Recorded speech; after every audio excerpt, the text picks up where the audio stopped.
Cyber fraud, digital arrest, online gaming, sextortion અને investment schemes, આ બધા જ શબ્દો આપણને રોજબરોજ જોવા, સાંભળવા કે વાંચવા મળે છે. ચાહે ન્યૂઝપેપર હોય, ટેલિવિઝન સ્ક્રીન હોય કે પછી તમારા મોબાઈલની સ્ક્રીન. માણસ એ સાયબરની જાળમાં ફસાતો રહે છે. Hello hello hello hello. Digital એ આપણા માટે આમ તો આશીર્વાદરૂપ હોવું જોઈએ, પણ અમુક કિસ્સાઓમાં ડિજિટલ એ આપણા માટે અભિશાપ બને છે. જીવનભરની લોકોની કમાણી માત્ર એક ક્લિક પર, એક રોંગ ક્લિક અને એ કમાણી ઝીરો.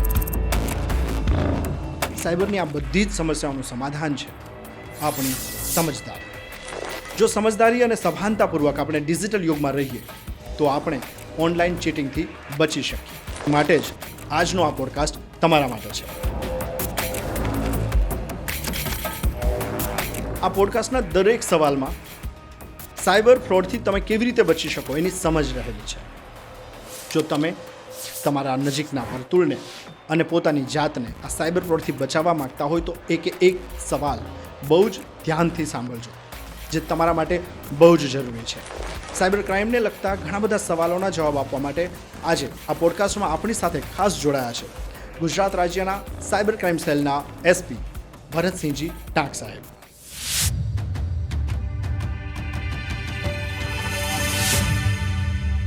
નમસ્તે sir, welcome to beyond boundaries. Thank you. Sir, સૌથી પહેલાં તો એ જાણવું છે, આટલા સમયથી આપ આ ડિપાર્ટમેન્ટ સાથે જોડાયેલા છો. સાયબર ક્રાઇમ એ ગુજરાતને પજવતો પ્રશ્ન ઘણા સમય સુધી રહ્યો હતો. ધીમે ધીમે હવે એમાં સુધારો આવી રહ્યો છે. જી. એક લેમેન તરીકે મને સીધો સવાલ એવો થાય કે કોઈ ક્રાઇમ થાય તો એ સાયબર ક્રાઇમ છે એવું સમજવું કેવી રીતે કે આની ગણના સાયબર ક્રાઇમમાં આવશે? એક તો સાયબર ક્રાઇમને સમજવું હોય તો એક મુદ્દા સમજવા પડે કે સાયબર ક્રાઇમ એટલે કમ્પ્યુટર ડિવાઇસ જેમાં મોબાઈલ આવી જાય, લેપટોપ, કમ્પ્યુટર, ઇન્ટરનેટ એ આવી જાય. કમ્પ્યુટર ડિવાઇસ કોઈક વખત ટાર્ગેટ હોય અને કોઈક વખત માધ્યમ હોય ઓકે, ગુનો કરવા માટે, ત્યારે આપણે જનરલી એને સાયબર ક્રાઇમ કહીએ છીએ. પણ જ્યારે કોઈ પરિચિત લોકો હોય અને માત્ર બેંક ટ્રાન્ઝેક્શન ઓનલાઈન કર્યું હોય, ઓનલાઈન ટ્રાન્સફર કર્યા હોય પણ પરિચિત લોકોમાં કર્યા હોય, કોઈ બીજા વ્યવહારના આધારે કરેલા હોય તો એને સાયબર ક્રાઇમ નથી ગણવામાં આવતો. ઓકે. સાયબર ક્રાઇમ કોઈકની સાથે થાય તો એ વ્યક્તિએ પહેલું સ્ટેપ શું ભરવું જોઈએ? સૌથી પહેલું સાયબર ક્રાઇમ થાય એટલે એણે 1930 ઉપર કોલ કરી દેવો જોઈએ અને પોતાની જે કંઈ પણ સાથે બનાવ બનેલો છે એ વિગત એણે શેર કરી દેવી જોઈએ. ઓકે, 1930 એ આપણો હેલ્પલાઇન નંબર છે. જી. ત્યાં ફોન કરે એટલે એને બધી ઇન્ફોર્મેશન બાકીની જી. મળતી જતી હોય છે. સાહેબ, આ બંને ગુના, સામાન્ય ગુનો કોઈ બને છે અને સાયબર ક્રાઇમ બને છે, તો એ ગુનો નોંધાવવા માટે બંને પોલીસ સ્ટેશન જુદા જુદા હોય છે કે કોઈ એક જ જગ્યાએ જવાનું હોય?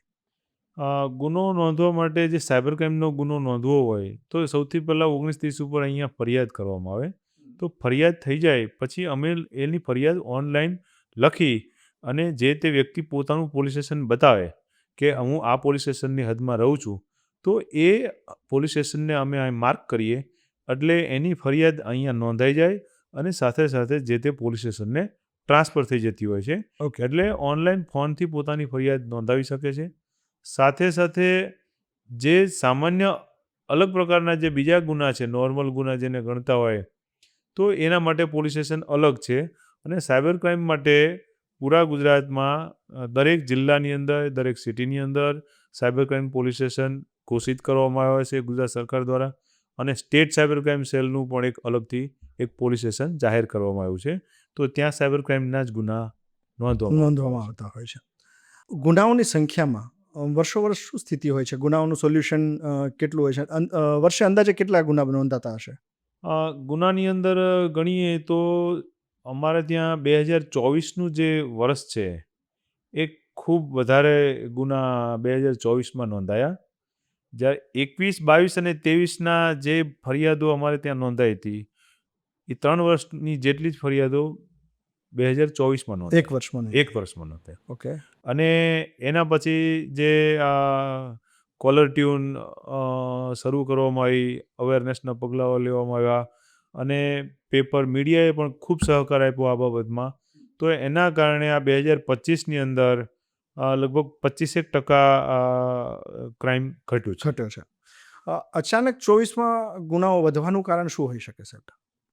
જે ગુના વધવામાં એક તો સૌથી પહેલાં જે ચાઇનીઝ પરપેટ્રેટર, જે ચાઇનીઝ ગુનેગારો છે, જે Cambodia, Laos, Myanmar, Malaysia, even Dubai, આ બધી જગ્યાએથી ઓપરેટ કરતા હતા.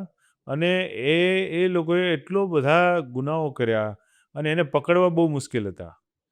ત્યાર પછી ઇન્ટરનેશનલ લેવલે સરકારશ્રી તરફથી દબાણ કરવામાં આવ્યું અને ત્યાંથી ઘણા બધાને પકડવામાં આવ્યા. જે લોકોને બંધક બનાવેલા હતા ભારતીયોને, અને અહીંયા પાછા લાવવામાં આવ્યા. એટલે આ બધા એક્શનના કારણે અને લોકો જાગૃત થવા માંડ્યા, એટલે ત્યાંથી જે ગુના થવાનું ઓછું થઈ ગયું. સર, જો કોઈ સામાન્ય કોઈ પોલીસ સ્ટેશન છે તો એની સરહદ હોય કે અહીંયા એની બાઉન્ડ્રી પૂરી થાય છે અથવા તો અહીંથી બીજા પોલીસ સ્ટેશનની હદ શરૂ થાય છે.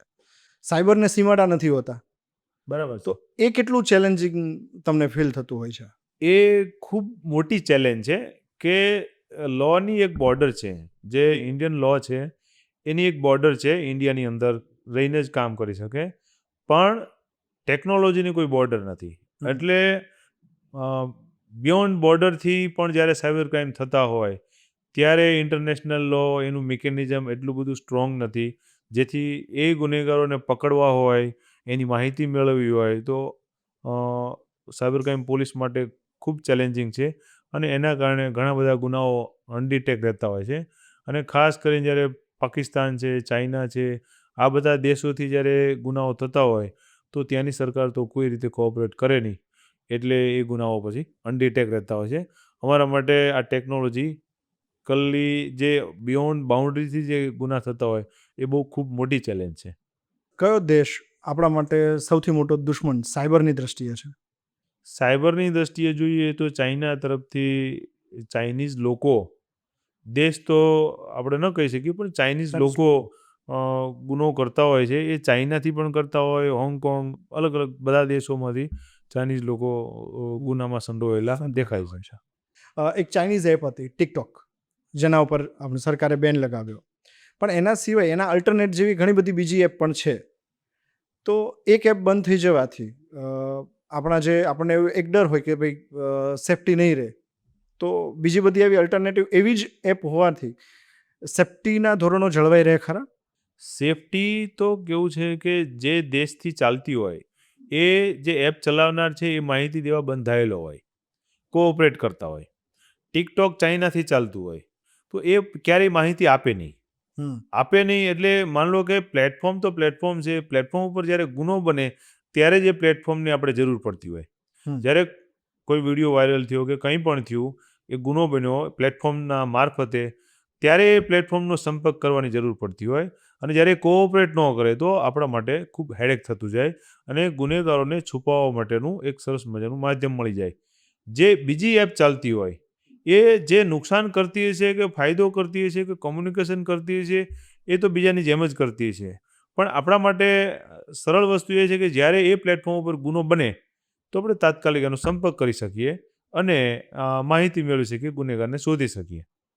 એટલે બીજા દેશોથી અથવા આપણા દેશમાંથી એના જેવી જ પ્લેટફોર્મ ચાલતા હોય સોશિયલ મીડિયાના, તો આ ફાયદો રહેતો હોય. રાઈટ, ત્યાંથી આપણે કનેક્ટ કરીને આપણને ડિટેલ્સ બધી મળી શકતી હોય છે.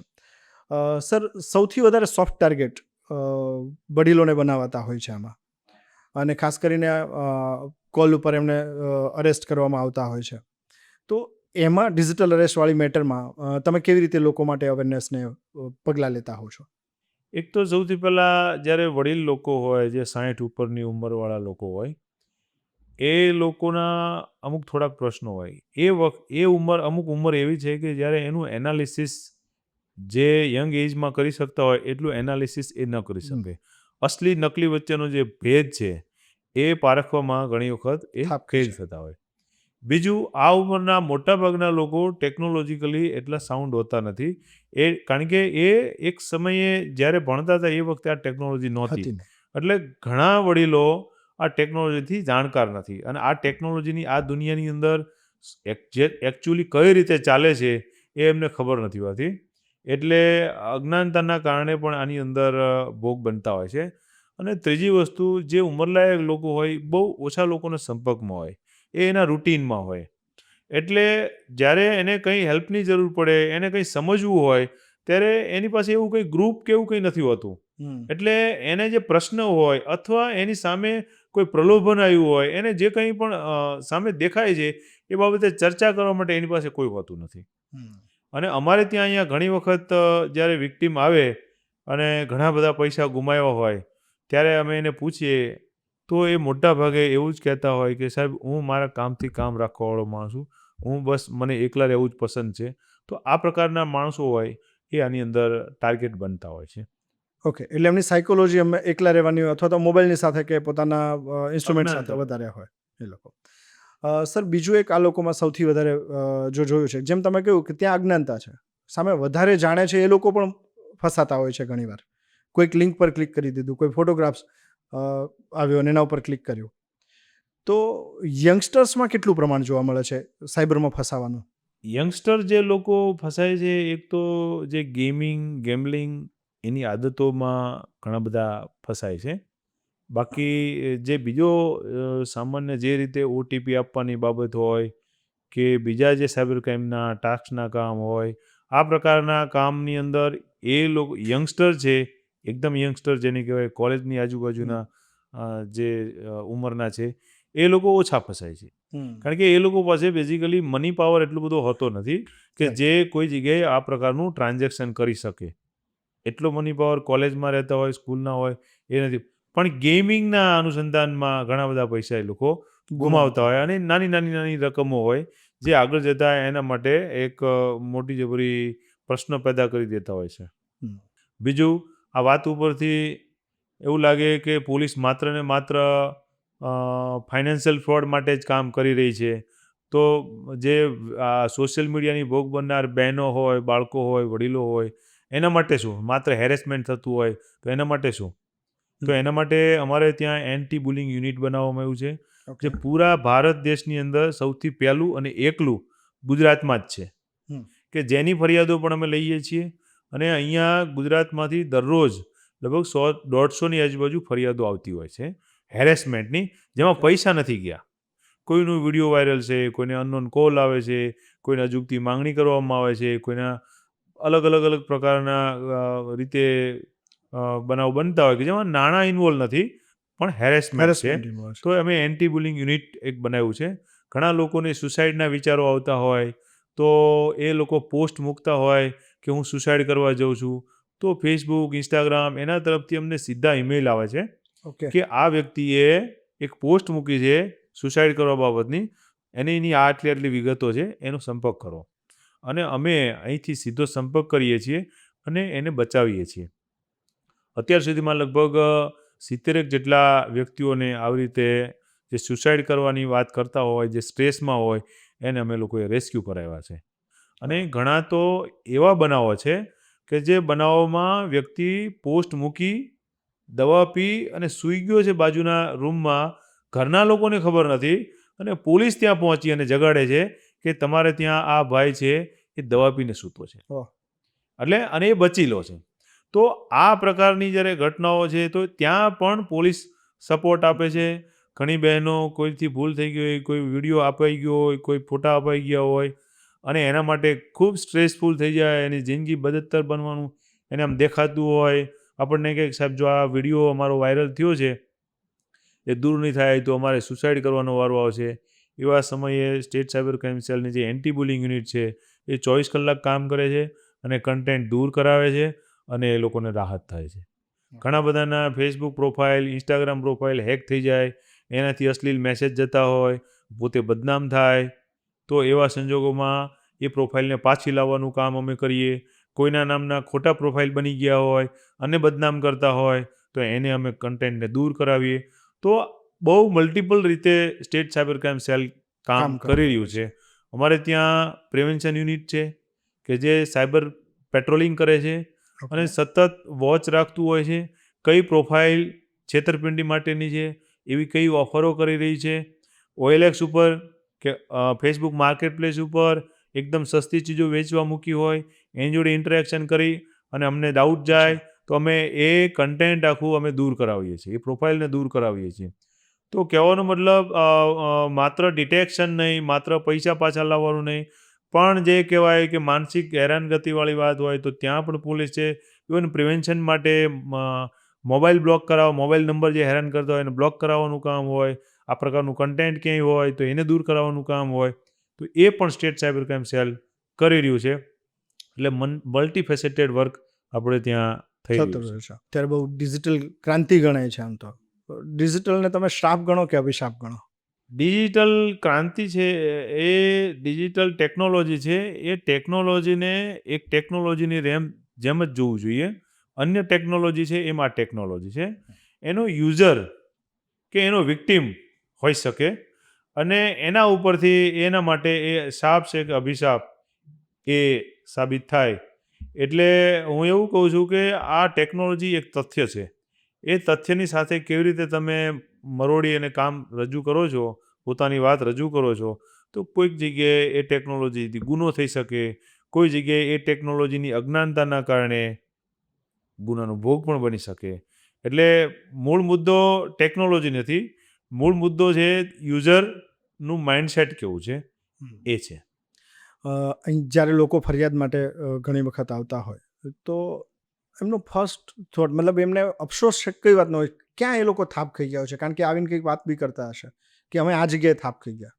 મોટાભાગના જે લોકો આવી અને થાપ ખાય તો મુદ્દો એક જ છે, એ લોકો એક સાહેબ અમે ઓળખી ન શક્યા, સમજી જ ન શક્યા, ઉતાવળ થઈ ગઈ અથવા લાલચમાં આવી ગયા, ક્યાંક ડરમાં આવી ગયા. અને જે ગુનો બનવામાં મુખ્ય 3 જે માનવ મનની જે નબળાઈ છે, મુખ્ય 3 ઘણી બધી નબળાઈ છે, પણ એમાં ડર, લાલચ અને આળસ, આ 3 મુખ્ય નબળાઈઓ છે કે જેના કારણે ગુનેગારો વ્યક્તિને એક્સપ્લોઇટ કરતા હોય છે, એની પાસેથી નાણાં પડાવતા હોય, પ્રેશરાઇઝ કરતા હોય. આ લોકોની કોઈ મોડેસ ઓપરેન્ડી હોય ખરી ક્લાસિફિકેશન વાઇઝ? જેમ કે છોકરીઓને જો એ લોકોએ ટ્રેપમાં લેવા હોય, સાયબર ટ્રેપમાં લેવા હોય તો આટલી આ વસ્તુ કરે, એવી કોઈ મોડેસ ઓપરેન્ડી પર્ટિક્યુલર ગર્લ્સ બાબતે? બહુ બધી મોડસ ઓપરેન્ડી હોય છે. મુખ્ય આ લોકો મોડસ ઓપરેન્ડી નક્કી કરે છે તમારા ડેટા આધારે. જ્યારે વ્યક્તિના એ ડેટાની ચોરી થતી હોય, ઘણી ફેક વેબસાઇટો હોય, ઘણી એવી ફાઇલો હોય કે જે ફાઇલો ડેટા ચોરતી હોય, એવી એપ્લિકેશન્સ હોય, એવી વેબસાઇટો હોય જે ડેટા ચોરતી હોય. ડેટા ચોરી ઉપરથી ખબર પડે કે આ ડેટા કોનો છે અને એના ઉપરથી એ લોકો સ્ટ્રેટેજી બનાવતા હોય. દાખલા તરીકે એક મેટ્રિમોનિયલ સાઇટ ફેક બની અને એની અંદર કોઈએ લગ્ન વાંછુક વ્યક્તિ હોય, એણે પોતાનો ડેટા અપલોડ કર્યો, તો એ ડેટાના આધારે એની જોડે લગ્નની ઓફર આપી અને છેતરપિંડી થશે. ઓકે. કોઈ પાસપોર્ટની ફેક વેબસાઇટ બની, પાસપોર્ટ માટે, વિઝા માટે, તો ત્યાં કોઈ અપ્લાય કરેલું હોય તો એ ડેટા ખબર છે કે આ ડેટા આના માટેનો છે, પાસપોર્ટ વિઝા માટેનો, તો એને પાસપોર્ટ વિઝા માટે કોલ આવશે. ઓકે. કોઈનો ડેટા માન લો કે જોબ પોર્ટલ બનાવ્યું, નોકરી માટેનું એક પોર્ટલ બનાવ્યું અને એમાં કોઈ લોકો ફોર્મ ભરે છે, વિગતો આપે છે, તો જ્યારે એ ડેટા ગુનેગાર પાસે જશે તો ગુનેગાર એને જોબના નામે કોલ કરશે. તો આ પ્રકારે જે પ્રકારનો ડેટા એ લોકો પાસે આવ્યો છે, એના કોઈ વિદ્યાર્થી છે તો વિદ્યાર્થીની રીતે એની જોડે મેસેજ મોકલશે, કોઈ વડીલ છે, રિટાયર્ડ વ્યક્તિ છે તો એને એ રીતે મેસેજ મોકલશે, કોઈ કામ કરવા માંગે છે ઘરે બેઠા તો એ પ્રકારે કોઈને મેસેજ મોકલશે. મતલબ જે ડેટા છે એનું એનાલિસિસ કરી અને એ મુજબ એની જોડે સ્ક્રિપ્ટ બનાવવામાં આવતી હોય અને સ્ક્રિપ્ટ મુજબ લોકોને વિક્ટિમ બનાવતા હોય. એટલે ગુનેગારો એક સ્ટેપ આગળ રહીને હંમેશા રમતા હોય. હા. તો સાયબર ક્રાઇમ ડિપાર્ટમેન્ટ એનાથી એક સ્ટેપ આગળ વધીને એને કેવી રીતે ઝડપી લેતી હોય છે? સાયબર ક્રાઇમની અંદર એક આરોપીને પકડવા અને મુદ્દામાલ મેળવવો, આ મેઇન પોલીસનું કામ હોય છે, આરોપીને શોધવા અને મુદ્દામાલ. અમે લોકોએ મતલબ MHA જે મિનિસ્ટ્રી ઓફ હોમ અફેર્સ નવી દિલ્હી, એના દ્વારા એક પોર્ટલ બનાવવામાં આવ્યું છે, NCRP પોર્ટલ. એ પોર્ટલની અંદર એક સાઈડ પોલીસ છે અને બીજી સાઈડ બેંક છે. અને જેવી અમારી પાસે ફરિયાદ આવે અમે અપલોડ કરીએ, જે ફોનમાં ફરિયાદ લઈએ એ અપલોડ કરીએ, એટલે તરત જ સામે પક્ષે બેંક એની અંદર પૈસા બ્લોક કરવાનું કામ ચાલુ કરે. ઓકે. એટલે આ પ્રકારે અમે લોકો જે જે ગયેલા પૈસા છે એને અમે પાછા લાવવાનું, બ્લોક કરાવવાનું કામ કરીએ. બીજી વસ્તુ, એક સમન્વય પોર્ટલ બનાવવામાં આવ્યું છે. એ સમન્વય પોર્ટલની અંદર અલગ અલગ સોશિયલ મીડિયા છે. દાખલા તરીકે યુટ્યુબ છે, ફેસબુક છે, આ પ્રકારના. તો ત્યાં અમારી કોઈ બી રિક્વેસ્ટ હશે તો પોર્ટલ ઉપર અમે અપલોડ કરશું. સામે અલગ અલગ સોશિયલ મીડિયા પ્લેટફોર્મ છે, તો એ એની અંદર રિસ્પોન્ડ આપશે, માહિતી આપશે. ઓકે. કોઈ કન્ટેન્ટ દૂર કરવાનું છે તો દૂર કરશે. અને આ રીતે સરકાર દ્વારા આ પ્રકારના પગલાઓ લેવામાં આવી રહ્યા છે. જે આપણે વાત કરી સાહેબ કે બેંકમાં ફ્રીઝ થતા હોય છે પૈસા, બેંકે ફ્રીઝ કરી દીધા પછી જેના એકચ્યુઅલ હોય એને પરત મળી શકે ખરા? હા, ચોક્કસ મળી શકે. બેંકે જો પૈસા ફ્રીઝ કર્યા હોય તો એની પરત લાવવાની એક કોર્ટની કાર્યવાહી હોય છે. અને કોર્ટમાં કાર્યવાહી કરવામાં આવે તો કોર્ટો એની અંદર જો તપાસ કરી અને ઓર્ડર્સ કરતી હોય છે, અને કોર્ટના ઓર્ડરના આધારે બેંક પછી વિક્ટિમના ખાતાની અંદર પૈસા ટ્રાન્સફર કરી દેતી હોય છે. તો સાયબર ક્રાઇમને લઈને ગુજરાત મોડેલની પ્રશંસા દેશભરમાં થઈ. એ મોડેલ કેવી રીતે એક્ટિવ થયું? આપણે અહીંયા સૌથી પહેલાં એક આશ્વસ્ત પોર્ટલ બનાવવામાં આવ્યું હતું અને એક હેલ્પલાઇન બનાવવામાં આવી હતી. અને એના આધારે આપણે ત્યાં ગુજરાત પોલીસ આ પ્રકારે સૌથી પહેલાં કામ કરતી હતી. ત્યાર પછી એનસીઆરપી પોર્ટલ બનાવવામાં આવ્યું દિલ્હી, મતલબ કેન્દ્ર સરકાર દ્વારા. અને એ પછી પૈસા બ્લોક કરાવવાનું કામ જે હતું એની અંદર આપણે લોકો અવ્વલ નંબરિયા બેંકો જોડે કોઓર્ડિનેશન કરવાનું હતું. બેંકો જોડે વાતચીત કરીએ, એની જોડે સેમિનાર કર્યા. અને કોઓર્ડિનેશનના કારણે પૂરા ભારતની અંદર ગુજરાત સ્ટેટ છે એ સૌથી વધુ પૈસા બ્લોક કરાવનારું સ્ટેટ બન્યું. ઓકે. અને અમારા માટે સદનસીબ છે કે સરકારશ્રી દ્વારા માણસો આપવામાં આવ્યા. પીઆરઆઈ લાઇન જે હેલ્પલાઇન માટે જે સૌથી વધુ જરૂરી હતી એ બધું આપવામાં આવ્યું. સાધન સરંજામ, જગ્યા, મતલબ અમને જે માંગ્યું એ અમને મળતું ગયું. એટલે અમે લોકો વધારે સારી રીતે પરફોર્મ કરી શક્યા. અને આજે આપણને જે ગુજરાત સ્ટેટ સાયબર ક્રાઇમ સેલને ઘણા બધા એવોર્ડ પણ મળેલા છે. બેસ્ટ મેનેજમેન્ટ ઇન હેલ્પલાઇનનો પણ હમણાં લાસ્ટ યર આપણને એવોર્ડ મળ્યો. એટલે આ પ્રકારે અમે સારી રીતે કામગીરી કરી શક્યા. સર, એક્શનમાં તો હંમેશા ગુજરાત પોલીસ આવતી હોય છે. સપોર્ટ ઇન્ટરનેશનલ લેવલનો જ્યારે કોઈ પણ મોટો ક્રાઇમ હોય ત્યારે સાયબરને ગુનેગારને પકડવા માટે સપોર્ટ મળી રહે ખરો? સપોર્ટ મળી રહે, પણ જે દેશ જોડે આપણે એમ્બલેટ કરેલા હોય, જે લીગલ ટ્રીટી કરેલી હોય ગુનેગારોની આપલે કરવા બાબતમાં, તો એ બાબતમાં જે દેશ જોડે આપણી ટ્રીટી હોય એ દેશમાંથી આપણે આરોપી લાવવા, માહિતી લાવવી, આરોપી Easy થઈ આપવા અને માહિતી આપવી, આ પ્રકારની ટ્રીટીનો અમલ થતો હોય છે. અને પણ એ બહુ લેન્થી પ્રોસેસ છે અને ટાઈમ કન્ઝ્યુમિંગ ઘણી બધી છે. અને એ સમય દરમિયાનમાં ઘણી વખત કે ડેટા બદલાઈ જાય અથવા વ્યક્તિ એ જે પ્લેટફોર્મ છે એ છોડી દે, એ નંબર બંધ કરી દે, એટલે પછી પાછું મુશ્કેલ પડતું હોય છે. નંબર વાઇઝ ગણી આપણે આ આંકડાની દ્રષ્ટિએ જોઈએ તો કેટલા કરોડ રૂપિયાનું ફ્રીઝ સાયબર ફ્રોડના કારણે મંથલી કદાચ કરાવાતું હશે? અમારે ત્યાં દર મહિને લગભગ 90 કરોડની આજુબાજુ ગુજરાતમાંથી સાયબર ફ્રોડ થાય છે. એના 25% અમે લોકો ફ્રીઝ કરાવી શકીએ છીએ. એટલે જે 90 કરોડ જેટલું જે ફ્રોડ થાય છે તો એ રિસન્ટ આંકડા છે. પહેલાં તો આ ઘણો વધારે છે ને, અંદાજે પહેલાં ગયા વર્ષે 2024ની અંદર 115-120 કરોડ દર મહિને લોકો સાયબર ફ્રોડ થતું. હવે થોડું ઘટ્યું છે. એ મોટા ભાગનું ફ્રોડ છે એ બેન્કિંગ સેક્ટરને કનેક્ટેડ જ થતું હોય? મોટાભાગે ગેમિંગ સેક્ટર, બેન્કિંગના જે બેન્કિંગ નેટવર્કની અંદર જ પૈસા જતા હોય છે. એમાં સીધું બેંકમાં જતું હોય અથવા વોલેટમાં જતું હોય. એટલે જે યુપીઆઈ આઈડી છે એને વોલેટ બને હોય એમાં પૈસા જતા હોય. Okay sir, dummy sim card અને ડમી બેંક એકાઉન્ટ, આવા ન્યૂઝ ઘણી વખત જોવા મળતા હોય છે. તો એ ડમી એકાઉન્ટ, એના માટે ડોક્યુમેન્ટ તો જોઈએ જ. તો શું આપણે જે ડિજિટલ ડોક્યુમેન્ટ ક્યાંક આપેલા હોય એનો મિસયુઝ થતો હોય? આ એકાઉન્ટ ખુલે કેવી રીતે ડોક્યુમેન્ટ વિના?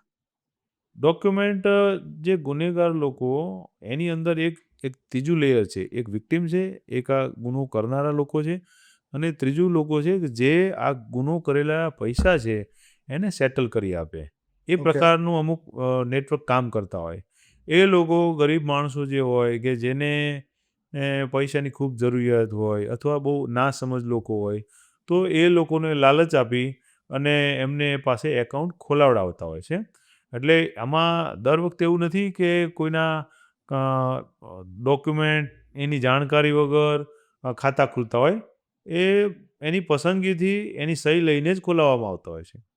2018-19 પહેલાં મોટાભાગના જે ખાતાઓ અમે લોકો તપાસમાં જતા, ઘણી વખત અમે ઝારખંડ, બિહાર ત્યાં તપાસમાં જઈએ તો એ પ્રકારનો માણસ હોય જ નહીં, એને ખબર પણ ના હોય.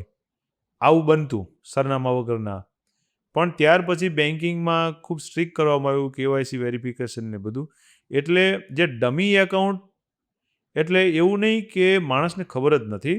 Okay. ડમી એકાઉન્ટ એટલે જે ગુનામાં સંડોવાયેલો નથી અને એણે ભોળપણમાં અથવા નાનકડી એવી લાલચમાં પોતાનું એકાઉન્ટ આપી દીધું છે અને જેણે પૈસા Okay. જે ખાતામાં ગયા છે એણે એ પૈસા ભોગવ્યા નથી. એ માત્ર એને અમે મ્યુલ એકાઉન્ટ કહીએ, ટ્રાન્સપોર્ટેશન માટેનું જ એકાઉન્ટ, યુઝર નથી. એ જસ્ટ એકાઉન્ટનો યુઝ થાય છે યુઝ થાય છે. પાસિંગ માટે. ઓકે સર, ઘણા બધા તમે ક્રિમિનલ્સ પકડ્યા હશે, તો સાયબરની દુનિયામાં સૌથી નાની ઉંમરનો ક્રિમિનલ કોઈ પકડાયો હોય એવો યાદ કરો. નાની ઉંમરના ઘણી વખત અમુક એક છોકરાઓ હોય નાની ઉંમરના, એ પણ કોઈ મોટા લોકોના સંપર્કમાં આવી અને ગુનો કરતા હોય. એવા રાજસ્થાનના એક છોકરો અમને મળી આવેલો, પણ એના બાપ પણ ગુનો કરતો હતો અને છોકરો પણ ગુનો કરતો હતો. છોકરાને ખબર નહોતી કે આ મોટો ગુનો છે. ઓકે, એટલે એવું બનતું હોય છે. એટલે કઈ ટાઈપની એક્ટિવિટીઝ સાથે સાહેબ સંકળાયેલો હતો? એ જે છે એ સેક્સટોર્શન નામનો એક ગુનો છે, એક મોડસ ઓપરેન્ડી છે કે જેની અંદર આ લોકો જે ક્રિમિનલ લોકો છે એ ફેસબુક ઉપર, ઇન્સ્ટાગ્રામ ઉપર રૂપવાળી સ્ત્રીઓના નામથી, એના ફોટાઓથી એક પ્રોફાઇલ બનાવતા હોય અને ઘણા બધાને ફ્રેન્ડ રિક્વેસ્ટ મોકલતા હોય. ફ્રેન્ડ રિક્વેસ્ટ પછી ફ્રેન્ડ બને, પછી એની જોડે ચેટિંગ કરે સેક્સ્યુઅલ ટોનમાં અને ત્યાર પછી એને વર્ચ્યુઅલ સેક્સ કરવા માટે કે ઓન વિડીયો સેક્સ પ્રદર્શિત કરવા માટે, નગ્ન થવા માટે એને પ્રેરિત કરે, એને ઇન્સ્ટિગેટ કરે અને ત્યાર પછી એનો વિડીયો બનાવી લેવામાં આવે અને એની પાસેથી પૈસા પડાવવામાં આવે. ઇટ્સ લાઈક, અને હની ટ્રેપ કહી શકાય? એ જે હની ટ્રેપ છે એ ફિઝિકલમાં હોય, આ આ વર્ચ્યુઅલ વર્ચ્યુઅલમાં હોય. વર્ચ્યુઅલ છે. ઓકે, તો એ જે વર્ચ્યુઅલ છે એટલે એ સાયબર ક્રાઇમનો ગુનો બને છે. હની ટ્રેપ છે એ સાયબર ક્રાઇમ નથી. હની ટ્રેપ છે એ તો ફિઝિકલી એને કોઈ મળ્યું છે અને ફિઝિકલી જ કામ કરતા હતા અને પછી એ ફસાયો છે. અહીંયા હની ટ્રેપમાં તો કોઈ સ્ત્રી હોય છે, અહીંયા સ્ત્રી હોતી જ નથી. સ્ત્રીના ફોટા હોય છે, સ્ત્રીના વિડીયો હોય છે, સ્ત્રી નથી હોતી. કોઈ એવો વ્યક્તિ જે ફરિયાદ નોંધાવવા આવ્યો હોય અને એની એવી રજૂઆત હોય કે મને ખબર જ ન રહી, હું લૂંટાઈ ગયો, એવા એ કેવા કેસ હોય જેમાં અજાણતા લગભગ આવા જ વ્યક્તિઓ આવે છે કે સાહેબ મને ખબર જ ન રહે. અમે પૂછીએ કે તમને આ પેપરમાં વાંચતા હોય કે ક્યાંક ને ક્યાંક તમે લોકોમાં સાંભળતા હોય, તમે નથી જોયું, તમને ખ્યાલ નથી? એટલે કે સાહેબ હવે આમાં હું શું જવાબ આપું? 70 વર્ષના, 80 વર્ષની ઉંમરના લોકો હોય, 60 વર્ષની ઉંમરના લોકો હોય. એટલે કે સાહેબ હવે હું શું કહું આપને કે મેં જ મારી જાતે ભૂલ કરી છે, હું આટલું એક નાનકડી વાત ન સમજી શક્યો, પણ સાહેબ હવે બહુ મોડું થઈ ગયું છે. આવો અફસોસ અમને અમારી સમક્ષ ઘણી વખત એવો વ્યક્ત કરતા હોય છે અને આપણને દુઃખ થાય કે કોઈ એક વ્યક્તિ આખી જિંદગી કમાયો હોય અને જીવનના લાસ્ટ ફેઝમાં જેને સલામતી જોઈએ એ વ્યક્તિ વળી પાછો ઝીરો ઉપર આવી જાય. આવી પરિસ્થિતિ જોઈએ ત્યારે ઘણું દુઃખ થાય. સર, લોકોએ પોતાની સાયકોલોજીને કઈ રીતે બદલાવ લાવવો જોઈએ? સાયકોલોજીમાં તો અમારું એવું કહેવું છે કે જ્યારે આપણે દુનિયાનો અભ્યાસ કરીએ, ટેકનોલોજીનો અભ્યાસ કરીએ, ત્યારે આપણી જાતનો પણ અભ્યાસ કરીએ કે હું આ જે કામ કરી રહ્યો છું લાલચમાં કરું છું, ડરમાં કરું છું, કંઈ આળસ તો નથી કરતો ને? આ પ્રકારના હોશ સાથે જો કામ કરશું તો સાયબર ક્રાઇમ નહીં બને. બીજી વસ્તુ, સતત માણસ હોશમાં રહી શકે નહીં. સતત ઘણી બધી ઘટનાઓ આપણી આજુબાજુ બનતી હોય, તમામ ઘટનાઓ ઉપર ધ્યાન દેવા જઈએ તો આપણી માઇન્ડની કેપેસિટી નથી. એટલે આપણું માઇન્ડનું જે બંધારણ છે એ ઘણી બધી બાબતોને એક્સક્લુડ કરતું જ રહેતું હોય છે ઓટોમાં. એટલે દર વખતે આપણે હોશમાં નથી રહી શકતા. પણ એટલું કરી શકાય કે કોઈ પણ ટ્રાન્ઝેક્શન કરો, કોઈ પણ ક્લિક કરો, ત્યારે 20 સેકન્ડ એ સ્ક્રીનને પૂરેપૂરો જુઓ. 20 સેકન્ડ. રાઈટ. અને હું દાવા સાથે કહું છું કે જો 20 સેકન્ડ માણસ હોશ સાથે એ સ્ક્રીનને જોશે તો એની જોડે ક્રાઇમ નહીં થાય. ક્રાઇમ અટકાવવા માટે સતત પગલાં લેવાતા હોય છે. તો સર આવનારા વર્ષોમાં એટલે આગામી 10 વર્ષમાં તમે સાયબર ડિપાર્ટમેન્ટને ક્યાં પહોંચેલો જુઓ છો? હું હિસ્ટ્રી ઉપરથી કહું કે લગભગ 8 વર્ષ પહેલાં સાયબર ક્રાઇમની અંદર 6 માણસો હતા. 6 જ માણસો? ઓનલી 6, એક PSI અને 6 માણસો હતા ઓકે. જ્યારે હું હાજર થયો ત્યારે. આજે સરકારશ્રી દ્વારા મંજૂર મહેકમ કરવામાં આવ્યું છે 366 લોકો વાહ. અમારી પાસે છે હાલમાં. હમ. એટલે આપ જે સાયબર ક્રાઇમ સેલ ક્યાં પહોંચ્યો છે એ Right. આપ જોઈ શકો. જોઈ શકાય. બીજી વસ્તુ, આ વર્ષમાં જ આ બજેટમાં જ તે સરકારશ્રી દ્વારા સેન્ટર ઓફ એક્સલન્સ એના પ્રોજેક્ટ અંતર્ગત અમને બીજા લગભગ 1200 જેટલી પોલીસ અને 300 કરોડ રૂપિયાનું બજેટ અમારા માટે મંજૂર કર્યું. મંજૂર કર્યું છે. આના માટે અલગથી સ્પેશિયલ જમીન વ્યવસ્થા. એટલે મારો એવું છે કે આવતા 10 વર્ષની અંદર હાલમાં જે જગ્યાએ સાયબર ક્રાઇમ છે, સાયબર ક્રાઇમ પોલીસ સ્ટેશન અથવા જે સ્ટેટ સાયબર ક્રાઇમ સેલ, એનું લગભગ 5 ગણું થઈ જશે. થઈ જશે. ડિજિટલી સેફટી લોકો કેટલા વર્ષ પછી ફીલ કરી શકશે? ડિજિટલી સેફટી તો જેટલા ડિજિટલી ડિપેન્ડન્ટ આપણે રહીશું એટલી સેફટી ઘટશે. ઓકે. જેટલા ડિપેન્ડન્ટ રહીશું એટલી ઘટશે. કારણ કે તમારે જેમ દુનિયાનો એક્સેસ જોઈએ છે એમ તમારે દુનિયાનો એક્સેસ જોઈએ છે. આજે ટેકનોલોજી છે, માનવ જાતના ઇતિહાસની અંદર આ ટેકનોલોજી એટલી સ્ટ્રોંગ અને પાવરફુલ ટેકનોલોજી છે, એટલી આશીર્વાદરૂપ છે કે માણસ એક જ ક્લિકની અંદર દુનિયાના કોઈ પણ ખૂણા સુધી પહોંચી શકે છે. આજે એન્ટાર્કટિકા ખંડનો વિડીયો તમારે જોવો હોય તો એક જ ક્લિકની અંદર તમે જોઈ શકો છો. એટલે આ આટલી સરસ મજાની જે ટેકનોલોજી છે, એ ટેકનોલોજીનો અભિશાપ એ છે કે એક જ ક્લિકની અંદર કોઈ દુનિયાનો ખૂણાનો વ્યક્તિ તમારા બેડરૂમ સુધી પહોંચી શકે છે. તો જે માણસ ટેકનોલોજીનો પોતાના માટે ઉપયોગ કરે, પોતાની સેફટી રાખીને ઉપયોગ કરે, એ માણસ સલામત રહેશે. એટલે હું એવું ન કહી શકું કે લોકો ડિજિટલી સિક્યોર ફીલ કરશે, કારણ કે લોકોમાં જે લોકો હોશ સાથે કામ કરશે એ લોકો આ ટેકનોલોજીની ઉપર સવારી કરી શકશે. જે લોકો હોશ સાથે કામ નહીં કરતા હોય આ ટેકનોલોજીની નીચે કચડાઈ જશે. ટ્રુ. તો સર કોઈ યંગસ્ટર હોય એને એવો વિચાર આવે કે મને સાયબર ડિપાર્ટમેન્ટ થ્રુ દેશની સેવા કરવી છે, લોકોની સેવા કરવી છે, તો સાયબર ડિપાર્ટમેન્ટમાં કરિયર બનાવવા માટે કોઈ રોડમેપ ખરો? સાયબર ક્રાઇમમાં કરિયર બનાવ્યું હોય તો અમારે ત્યાં ઘણા બધા વિદ્યાર્થીઓ જે સાયબર સિક્યુરિટીના કોર્સિસ કરતા હોય, કમ્પ્યુટર સાયન્સમાં હોય, આઈટીમાં હોય, તો એ લોકો માટે અમે ઇન્ટર્નશીપ અહીંયા ખોલી છે, ચાલુ કરી છે, કે જે બાળકો યુવાનો અહીંયા આવે અને સાયબર ક્રાઇમને સમજે અને પોતાની ઇન્ટર્નશીપની અંદર પોતાનું જે નોલેજ છે, જે ભણ્યા છે, એકેડેમિક્સ, એને પ્રેક્ટિકલમાં કેવી રીતે ઉપયોગ કરી શકાય એના માટે અમને પણ કન્ટ્રીબ્યુટ કરે અને અમે એને પણ દિશા આપીએ. આ રીતે ઇન્ટર્નશીપ અમે કરાવીએ છીએ. બીજી વસ્તુ, સાયબર વોલેન્ટિયર નામની એક સ્કીમ છે, જેની અંદર અમે લોકોને ઇન્વાઇટ કરીએ છીએ કે પોલીસ સાથે જોડાઓ. એમાં 3 પ્રકારના વોલેન્ટિયર હોય છે, કે એક simple volunteer for illegal content, કે જે ઇલીગલ કન્ટેન્ટ રિપોર્ટ કરવા માટે જોઈન્ટ થઈ શકે. અમુક છે કે જે એક્સપર્ટ હોય, જે પોલીસને મદદ કરી શકે, આ પ્રકારના હોય. અને સાયબર વોલેન્ટિયર ફોર અવેરનેસ, કે જે અવેરનેસ કરવા માટે સક્ષમ હોય. તો આ 3 પ્રકારના વોલેન્ટિયર અમે બનાવીએ છીએ. અને અમારું cybercrime.gov.in પોર્ટલ છે, પોર્ટલ ઉપર આપને લિંક મળી જશે અને લિંક ઉપર જઈ અને પોતાને રજીસ્ટર કરાવી શકે છે. અને આ 3 કેટેગરીમાંથી કોઈ વ્યક્તિ આમાં એક્સપર્ટાઇઝ હોય કે કંઈક કન્ટ્રીબ્યુટ કરવા માંગતો હોય તો ગુજરાત સ્ટેટ પોલીસ જોડે એ જોડાઈ શકે. જોડાઈ શકે છે. રાઈટ સર, મલ્ટિપલ પહેલું ઉપર વાત થઈ, ઘણા બધા પોઈન્ટ્સ એવા છે કે જે લોકો માટે બહુ જ ઉપયોગી છે. આપણા કન્વર્ઝેશનના એન્ડમાં લોકોને તમારા દ્વારા કોઈ ખાસ સંદેશ? લોકોને અમારો તો એક સંદેશ છે કે આ ટેકનોલોજી છે એનો હોશપૂર્વક સમજપૂર્વક આપણે ઉપયોગ કરીએ. આ ટેકનોલોજી એટલી અમારા માટે આ ટેકનોલોજી પ્રત્યે લોકોને સજાગ કરવાની એક જરૂરિયાત એ પણ છે કે જ્યારે આખી દુનિયા આ ટેકનોલોજીનો ઉપયોગ કરતી હોય અને જો ડરના કારણે, અસમજના કારણે, અજ્ઞાનના કારણે ભારત દેશનો કોઈ નાગરિક જો ટેકનોલોજીનો ઉપયોગ કરતો બંધ થાય, એનો અવિશ્વાસ વધે, તો દેશને બહુ મોટું નુકસાન છે. રાઈટ. એટલે લોકોનો ભરોસો ડિજિટલ ટેકનોલોજી ઉપર વધે એના માટે પોલીસ સતત, સરકાર બધા કામ કરી જ રહ્યા છે.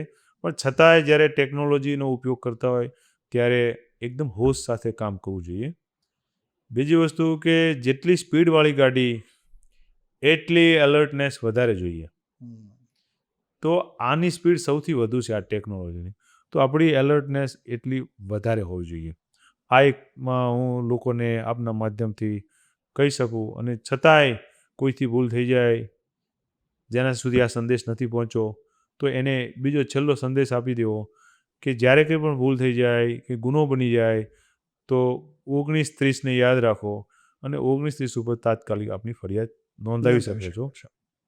અને સતત વ્યસ્ત રહેવું પડતું હશે આ દુનિયામાં, તો 24 કલાક સાયબરની આટીઘૂંટીઓમાં રહેવાનું થાય. એ પછી એક અંગત સવાલ મારો એ છે, મેન્ટલ સ્ટ્રેસને કેવી રીતે તમે મેનેજ કરતા હો છો? મેન્ટલ સ્ટ્રેસને મેનેજ કરવામાં સ્પોર્ટ્સ મને એવું લાગે છે કે ખૂબ સારી વસ્તુ છે.